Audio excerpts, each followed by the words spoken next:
intentional act, whether done jokingly or I can't imagine any world where a mother, right? A mother would do this to a child. But I think that if that young lady went to the hospital, I don't know how that screws in there, but Hey, Kharisma here. Welcome back to Kharisma Daily.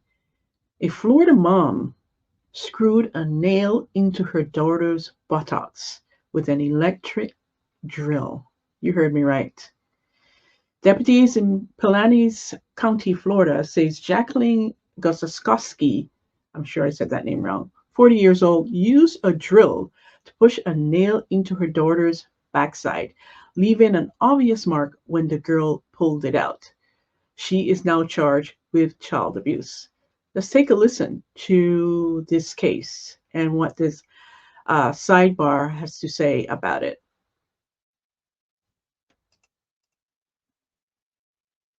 A Florida mom is accused of abusing her daughter in an uncommon and disturbing way by drilling a screw or nail directly into the girl's body.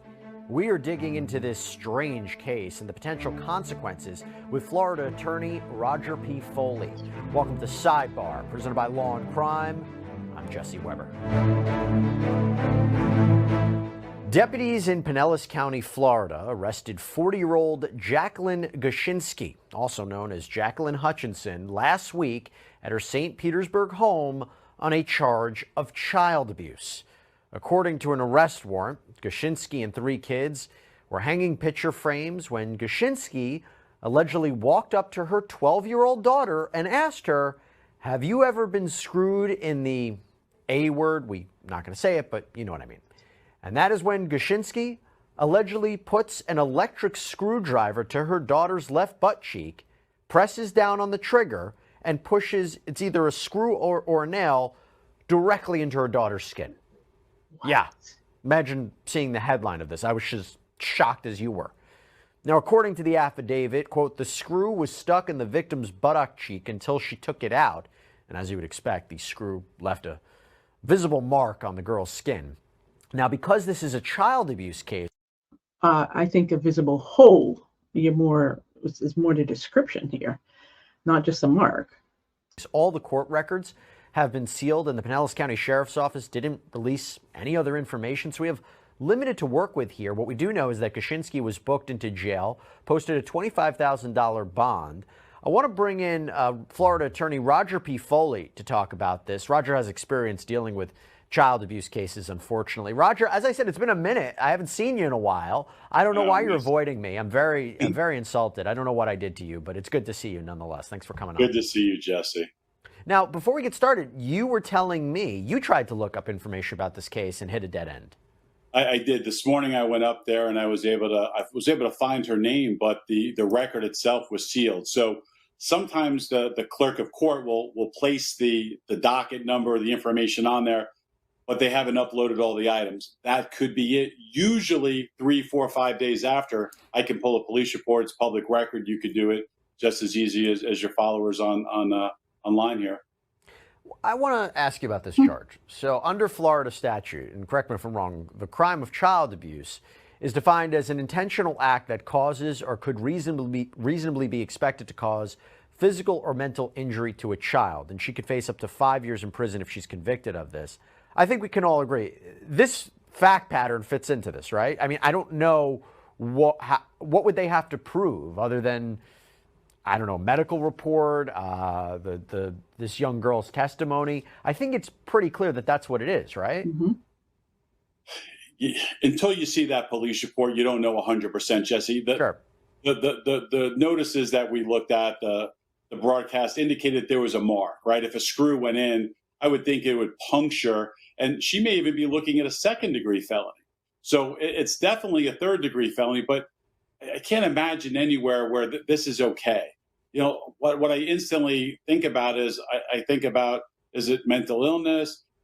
Was she drinking? Was she under the influence? How could you do this to your own child? And myself being a victim of child abuse as a child, I can't help but think about the situation that this young lady is in, right? She's 12 years old. Her mom, her superwoman, has just harmed her. And if she's arrested, if she's jailed, if she's imprisoned, where does this young lady go? Where do the other kids go? I don't know if there's, is there a father in the picture? Is there family members, or is she going to end up in foster care? And that could be a wonderful situation, for someone, or it could be a horrible situation. You just never know. So, my first thoughts about this, talking about this case, is the young lady. She's 12 years old, and your mom did this to you. So sadistic. I mean, how could you do this to your own child for no reason at all? Like, this woman is very sadistic. It's sad to me. Hey, everybody, I want to take a quick sidebar from Sidebar to tell you guys about one reserves to two of the nation's wealthiest oil barons. Edward, this season, American Scandal Teapot Dome. What would a deal like that even look like? Generally, there's going to be parenting classes. She's probably looking at, again, it really depends on this wound, right? Did she literally drill the screw into her, which could obviously cause physical damage, and then you have injury points, right? So your score sheet, your Florida score sheet, can be increased. It's already one of those crimes, Jesse, that everybody in the system, from the prosecutor to the judge to the defense attorney, everyone is like, hey, this is a dark place, but they have to handle it. Generally speaking, if she had no prior criminal history, if it wasn't a deep wound, she's probably looking at 3 to 5 years of probation, parenting classes, and probably children and families going to be involved. And she's not going to have supervision. She's probably going to have supervised supervision with her child and children. So this doesn't just stop at the criminal courts. The family courts get involved. I'm glad you mentioned that, because I think we're all wondering, like you said, what would happen with her and the kids. By the way, in terms of a defense, if she says, hey, listen, I wasn't trying to hurt her. It was just joking. It was just joking. Is that any way that's a defense? Well, it's not a defense in a trial. It is a part of humanizing your client, right? So anytime a defense attorney gets involved in a case, we contact case filing, case intake. And that's the person who looks at all the facts, the police reports, the video, the testimony from possibly the other kids or any other witnesses, the victim. And even though they're 12, it's video recorded. So that case filer is going to look at that. Now, as a defense attorney, myself, other people, we would speak to the defendant. We would get their version of events, because that's not in the police report. And then we would try to humanize. So if it was something joking and playing around and there's a mark, but it's not actually penetrating the skin, well, that could be a different story. And that's why everyone is innocent until proven guilty in this country. But you have to look at those things, and you have to go through that process. And do you think this could be upgraded, or another charge could be tacked on? Let me tell you why I say that. So I looked up aggravated child abuse. And aggravated child abuse occurs when a person, A, commits aggravated battery on a child, B, willfully tortures, maliciously punishes, or willfully and unlawfully cages a child, or C, knowingly or willfully abuses a child, and in so doing causes great bodily harm, permanent disability, or permanent disfigurement to the child. Now, some of that doesn't apply in this case, but some of it I feel does. Now, A, do you think that this would be aggravated child abuse, which my understanding is 30 years in prison could be the max? Or is this also a situation where even if it does fit, the prosecutors wouldn't want to go that far? But you tell me. Well, I thought it was a second, Jesse. I thought it was a punishable by 15 years. You may have kept me corrected there, but I think that it's a possibility that you could call it aggravated child abuse. If she punctured the skin, and there's no doubt you don't do that accidentally. This isn't an accident. This was intentional, and to me, it sounds like aggravated assault, and she should be prosecuted accordingly. This is an intentional act, whether done jokingly or. I can't imagine any world where a mother, right? A mother would do this to a child. But I think that if that young lady went to the hospital, I don't know how that screws in there, but if she's got a permanent scar, right? That's disfigurement. Granted, it's on her rear end, but I think it could fit those elements. And I think that a defense counsel could be facing and having to fight from second degree. But would prosecutors want to do that here? Would they want to get that aggressive with it? It's a terrible act, and my gosh, it's harm to a child.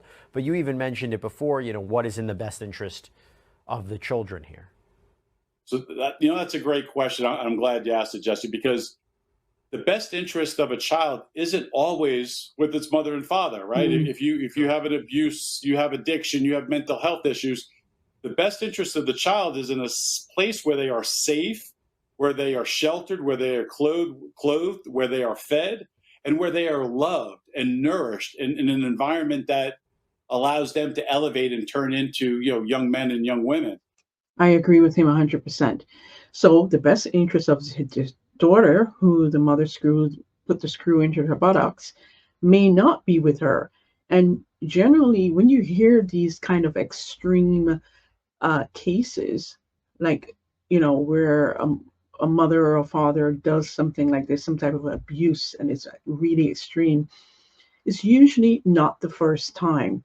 It's usually there are other situations and circumstances where the parent has abused the child physically, and besides emotional abuse, there have been physical abuse. So I would not be surprised if this was not the first time that she abused her daughter, and she probably did it to the other kids as well.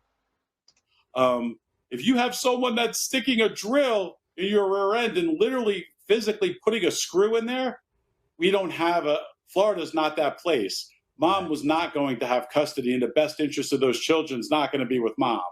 And so I wouldn't be surprised if she's ultimately the charges upgraded to that, based on what we know and what we could see. But we did some digging on Goszczynski, and we uncovered there was a prior criminal case in Pinellas County that appears to have been dropped. We go back to September 4th, 2008. Goszczynski was charged with battery in the first degree, which my understanding is a misdemeanor. But then just a month later, the arraignment was canceled. There were no other updates in the online court system, so it's unclear what that charge was in connection to. But Roger, what I think is really interesting about this is that I was wondering, because I'm wondering if she could be hit with any other charges, if she could be charged with felony battery with what she allegedly did with her daughter, because that's my understanding is felony battery is you actually and intentionally touch or strike another person against the will of the other, or you too intentionally cause bodily harm to another person. And my understanding is that is usually a misdemeanor, but it can be upgraded to felony battery, third degree, if they have a prior conviction for battery. But again, if she doesn't have the conviction for battery, just the accusation of battery, that wouldn't work, right? See, I told you, when there's smoke, there's always fire. So she was, as Jesse said, there was a prior case and it was dropped.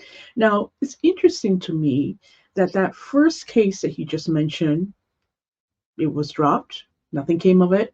And now with this particular case, it seems that the records are sealed. So it sounds like to me that there's some type of cover-up.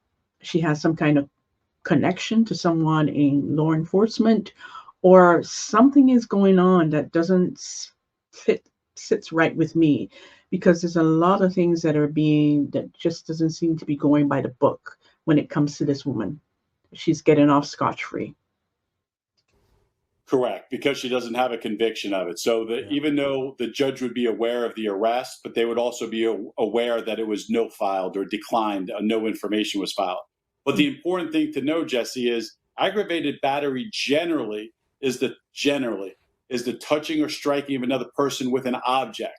If I throw a pen at you and it hits you, it's aggravated battery. Now, do prosecutors usually file for that? No, but if you throw a rock at somebody and it hits them, or a chair or a table or a vase, those tend to be aggravated battery. If someone hits you with a bat, it's aggravated battery. If someone screws a screw into your body, that would generally be deemed aggravated battery. By the way, every time we mention it, it's still just shocking to me. And I'll just give everybody a little bit more information on Goszczynski. According to business records, it appears she ran a taco truck at one point with her husband called the Taco Slapper. The food truck's Facebook page shows them traveling around Florida to serve food, but this is clearly not the kind of publicity they were looking for, more specifically, she was looking for. Wow, what a case. Roger Foley, thanks so much for coming on, telling us a little bit about Florida law and what to expect, and appreciate always you sharing your perspective and your experiences. Thank you. There you have it. Wow, wow, wow. What an interesting, unreal to hear what this mother did to her child. I'll keep you up to date if any further developments in this case. Let me know what you think, what are your thoughts, and I look forward to hearing from you, and I'll see you in the next one. Take care and bye.